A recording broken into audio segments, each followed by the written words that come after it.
Peter G. Combs here from JTV News with another Hurricane Irma update. I'm now with Camilo Gonzalez. He's the Minister of Sustainable Development from St. Vincent and the Grenadines, and Dr. Saboto Caesar. He's the Minister of Agriculture. And they're another team that's showing support regionally for the British Virgin Islands. You both just had a meeting with the Premier. What can you say about what was discussed in that meeting? Well, the Premier gave us an update on relief and recovery efforts to date, an assessment of the damage, and indications of need, both immediate, medium, and long-term need. And we're having a discussion, well, we had a discussion as to where St. Vincent and the Grenadines, under the CARICOM umbrella, can add value to the relief process. Dr. Caesar, Yes. from the agricultural perspective? Yes. First of all, I want to say thanks for the hospitality thus far. It's a definite long recovery and rebuilding program that we're on, but the strength of the Premier shows that a lot will be achieved in a very short space of time. We are here from St. Vincent and the Grenadines and the Ministry of Agriculture, Forestry, Fisheries. We will be ready and able to assist. On a snapshot from just a brief flyover that we had, you have a significant devastation to your forest. And we have one of the better germplasms in the Caribbean for general trees and also fruit trees, tree crops, and we will be willing and able to assist you in that regard. That issue was also raised. I can see that you had a lot of damage also to your livestock, and St. Vincent and the Grenadines, we recently benefited on an international program where we brought a large number of animals into the country. Currently, we are the largest exporter of cattle in the Caribbean, and we are going to assist in those regards. And we're also going to provide technicians who will be able to come here to help you.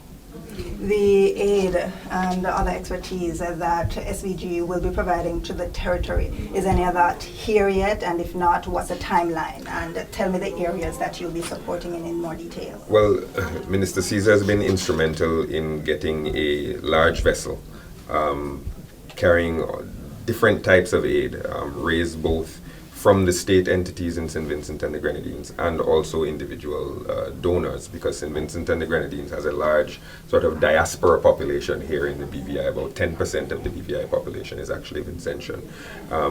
And that vessel is en route. Well, it will be en route on Friday. On Friday, leaving St. Vincent on Friday. And so those material things will be arriving shortly thereafter.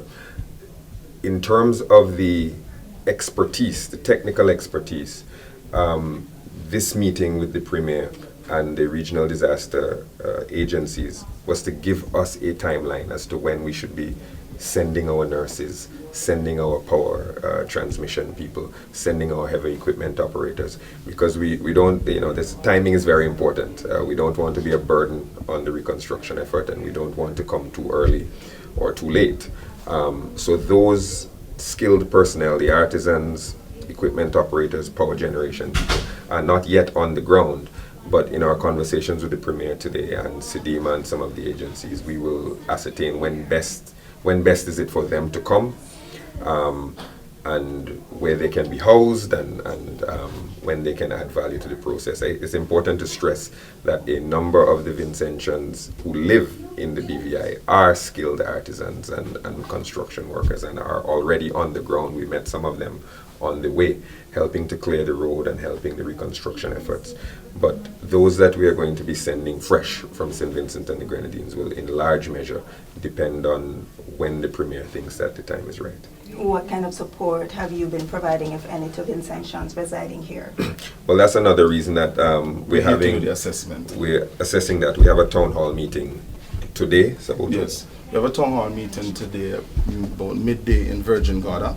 And then we have another town hall meeting at about 4 o'clock, because we know that there's a curfew and persons would have to get back home, at Bishop Ishmael Charles's church. And from that, we will come up with certain conclusions. And when we leave here tomorrow, we go to Anguilla. But I just want to update everyone as to what is happening at home.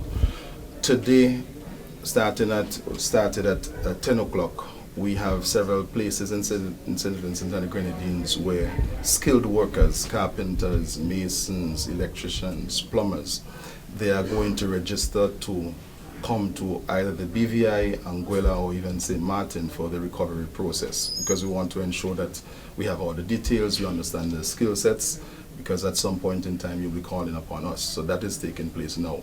Secondly, the vessel that is leaving on Friday, we have in each community a collection point where family members are taking individual packages and parcels, and also general packages for distribution to the family members. And that vessel will leave Port Kingstown on Friday, this coming Friday, and it will take approximately 4 to 5 days to be here.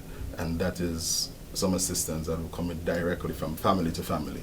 The government of St. Vincent and the Grenadines also will be assisting with food supplies and building material on that vessel. And we, in part of the assessment, we've been very happy to learn that even though there's a significant Vincentian population here in the BVI, many of them, most of them, the overwhelming majority of them, see themselves as BVI Islanders, and they see themselves as people who want to assist in this reconstruction.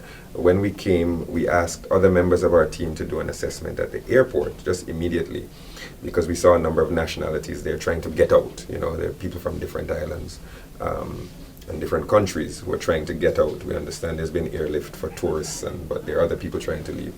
And we were heartened to hear that Vincentians were not among the people who were trying to get out. And in our own anecdotal conversations with Vincentians, most of them have been tremendously affected by the storm, but also most of them want to stay on to help the rebuilding process. And BVI has been very kind to the people of St. Vincent and the Grenadines, and we think this is an opportunity for us to repay that kindness. Okay, thank you very much. Has the government of St. Vincent Dr. Saboto, Caesar, and Camilo Gonzalez, government officials from St. Vincent and the Grenadines, providing support to the British Virgin Islands. Peter Gay Coombs for JTV News.